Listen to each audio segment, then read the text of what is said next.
Bonjour tout le monde, j'espère que vous allez bien et aujourd'hui on se retrouve pour l'une des histoires les plus connues du monde ufologique.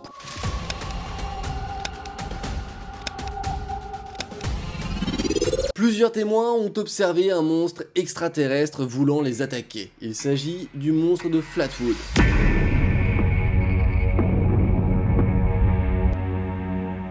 Allez, on est donc parti pour une nouvelle vidéo que je suis très content de faire. Alors certes, ça peut vraiment ressembler au sujet habituel, mais croyez-moi, le fond de l'histoire est réellement inédit. Nous sommes le 12 septembre 1952 aux États-Unis dans la petite ville nommée Flatwood. Elle compte à peu près quelques centaines d'habitants seulement. L'histoire débute en fin de journée avec des enfants qui jouent au ballon, notamment deux frères, Freddy et Eddie May, qui vont s'arrêter tout nettement de jouer en pointant vers le ciel un objet qu'ils ne comprennent pas. À ce moment-là, du coup, tous les enfants s'arrêtent de jouer. Ils vont tous s'accorder sur un point très précis. Ce qu'ils semblent voir ressemblerait très fortement à une sorte de pièce de monnaie flamboyante qui traverse le ciel. En plus de toute cette description physique, ils verraient l'objet clairement s'écraser quelque part, avec une sorte de fumée qui donne pas très envie d'y aller. Freddy et Eddie, eux, ils semblent à peu près reconnaître le lieu où l'objet se serait craché, et par conséquent, ils vont avoir un réflexe tout à fait intéressant. Aller en parler à leur mère avant d'y aller. Dans un premier temps, elle y croit vraiment pas. Elle pense juste que ses enfants sont un petit peu trop imaginatifs, ont vu certainement quelque chose d'explicable, ou alors sont complètement en train d'inventer un bateau. Sauf que, ils sont tellement agités qu'elle veut quand même être bienveillante et décide de tout de même regarder par la fenêtre. Et c'est là qu'elle va voir une sorte de lumière rouge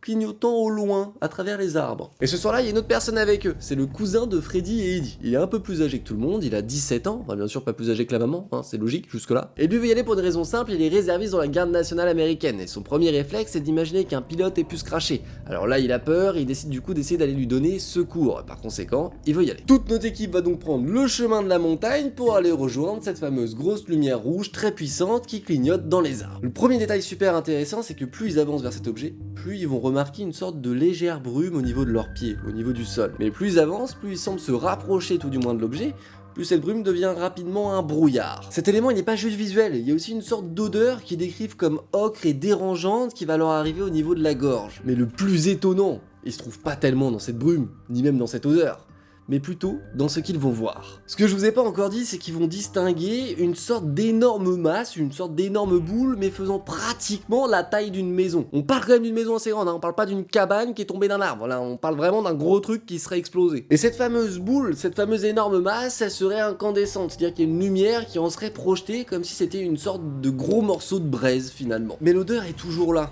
et elle commence sincèrement à leur monter au niveau des yeux, du nez, et elle commence à être de plus en plus dérangeante et gênante. Elle va même jusqu'à les faire pleurer, ça leur pique les yeux. Ils sont obligés de devoir résister face à cette odeur. Globalement, là, il y a tous les voyants dans leur tête qui leur indiquent que leur instinct humain leur dit de partir. Mais non, ils décident de rester. Je sais pas. Après tout, peut-être. La curiosité, en vrai, ça peut nous faire rester, on sait jamais. Faudrait imaginer cette scène comme l'objet à droite et au niveau de la gauche, un énorme chêne sous lequel ils vont voir une énorme masse noire avec deux yeux qui s'allument. Comme s'il y avait une chauve-souris ou une bête qui les regardait, mais en restant fixe. Et là, ils commencent encore un peu plus à être dans la peur. Bien entendu, ils vont essayer d'éclairer cette fameuse bête pour savoir ce que c'est. Et c'est à ce moment précis qu'on va enfin pouvoir parler de ce fameux monstre de Flatwood. En l'éclairant, ils vont révéler la masse de ce monstre. Une carrure de 3 mètres de haut, avec une tête enrobée d'une sorte de forme d'as de pique, et surtout des yeux qui eux changent de couleur, allant de rouge à orange et à vert. On va pas se mentir, la description elle est quand même très particulière, mais peut-être que certains d'entre vous, une sorte de sensation de déjà vu, ce qui serait explicable, mais on en reparle en fin de vidéo. Ça pourrait aller, sauf que ce truc là, il reste pas immobile. Ce fameux monstre, il va se mettre à avancer d'une manière tout à fait linéaire,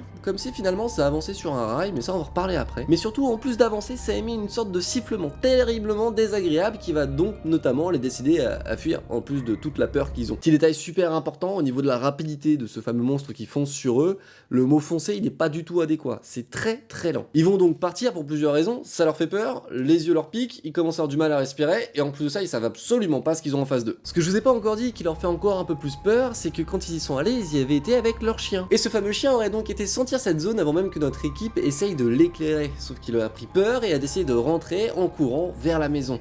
ce qui ne lui ressemble absolument pas. Dans le témoignage de la mère de famille, on a un autre élément, elle va nous déclarer un petit peu plus tard que cette créature lui aurait jeté une sorte d'huile sur le visage, très difficile à faire partir. Voilà, on arrive à la fin de notre observation, mais très clairement, c'est pas encore fini. Ce monstre et cette histoire ont réellement fait sensation aux États-Unis. C'est quelque chose qui a été très connu, beaucoup moins en Europe et en France, mais aux États-Unis, ça a fait un énorme bruit. C'est certainement pour ça que certains d'entre vous ont la sensation d'avoir déjà vu ce fameux monstre quelque part. On peut notamment retrouver ce monstre dans Fallout ou encore dans Pokémon, il aura inspiré le Pokémon Natram. Je sais pas comment on le prononce. Donc m'en voulez pas. Et toute cette célébrité, elle vient notamment des enquêteurs. Le shérif aura enquêté, mais d'autres enquêteurs spécialisés dans l'ufologie et les aliens auront été sur place. Et à chaque fois, ce qu'ils remarquent, c'est que il y a aucun objet qui reste, ils ne peuvent absolument rien découvrir. Par contre, au sol, il y a des traces quand même très particulières, des traces très linéaires qui pourraient concorder avec une sorte de roulement, comme si quelque chose avait été sur rail et avait avancé dans la terre. Au départ, on essaie d'expliquer ça comme étant des traces de roues, ça pourrait concorder. Sauf que on les voit que sur une très petite partie, donc après il aurait fallu que quelqu'un soit venu cacher un petit peu la terre pour que ça concorde, etc. Enfin ce serait vraiment une mauvaise farce. Et en plus de ça, on est sur une pente qui est quand même très raide. Par conséquent, rouler avec un véhicule sur cette pente là, d'une manière très linéaire, etc., ça concorderait peu d'après les enquêteurs. Il y a donc une trace ici. Est-ce que c'est des vélos? Est-ce que c'est une farce qui a été organisée? Ça ils le savent pas encore. Par contre, ce qui est super étonnant, c'est ce qui va arriver après. Tout le monde s'accorde à dire qu'il y a une odeur pestilentielle au niveau du sol qui s'en dégage. Dès qu'ils sont sur place, ils ressentent une mauvaise atmosphère avec une odeur mais vraiment horrible. Il y a autre chose quand même que je dois vous dire. Le lendemain, un autre homme fera une observation à Stoughton, dans une ville voisine du coup de Flatwood. Il va non pas observer un ovni ni même un monstre, par contre il va remarquer de la brume au sol, avec une odeur qui va s'en dégager également et lui créer les mêmes symptômes que la famille May.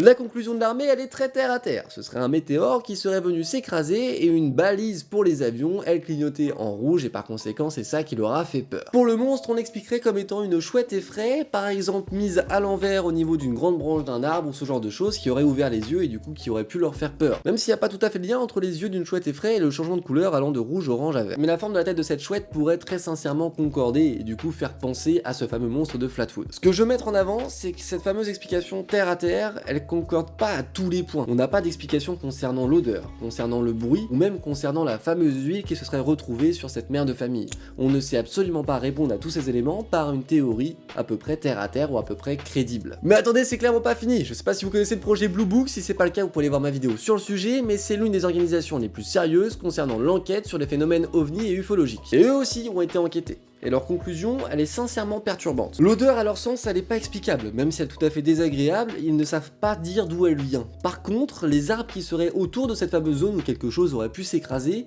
auraient une apparence un peu roussie par rapport aux autres. Pour eux, c'est simple, quelque chose se serait bel et bien craché sur place, en tout cas c'est leur conclusion, même s'ils ne savent pas nous décrire quoi. Voilà, cette histoire elle est folle, elle comporte plein d'éléments, on pourrait encore en parler pendant longtemps, néanmoins on n'a toujours pas aujourd'hui d'explication crédible, en tout cas de ce que j'ai pu remarquer d'après mes recherches. Si jamais vous avez d'autres infos sur le sujet, que vous avez d'autres conclusions à m'amener, n'hésitez surtout pas à nous les partager en commentaire, comme ça on pourra en débattre tous ensemble et peut-être en connaître un petit peu plus sur le sujet, mine de rien, ce qui serait quand même très agréable. Comme d'habitude, je vous laisse penser absolument ce que vous voulez, mais n'oubliez pas, n'affirmez rien tant que vous n'avez pas de preuves, néanmoins vous êtes libre de penser absolument ce qui vous plaît. En tout cas, j'espère que cette vidéo vous aura plu, si c'est le cas n'hésitez surtout pas à la commenter, c'est le meilleur des soutiens que vous pouvez m'apporter en commentant cette vidéo, j'adore discuter avec vous et avoir vos retours. Vous pouvez aussi bien sûr la liker et puis vous abonner à la chaîne, ça fait toujours plaisir. Sur ce, je vous dis à très bientôt pour une nouvelle vidéo, ciao tout le monde, bye.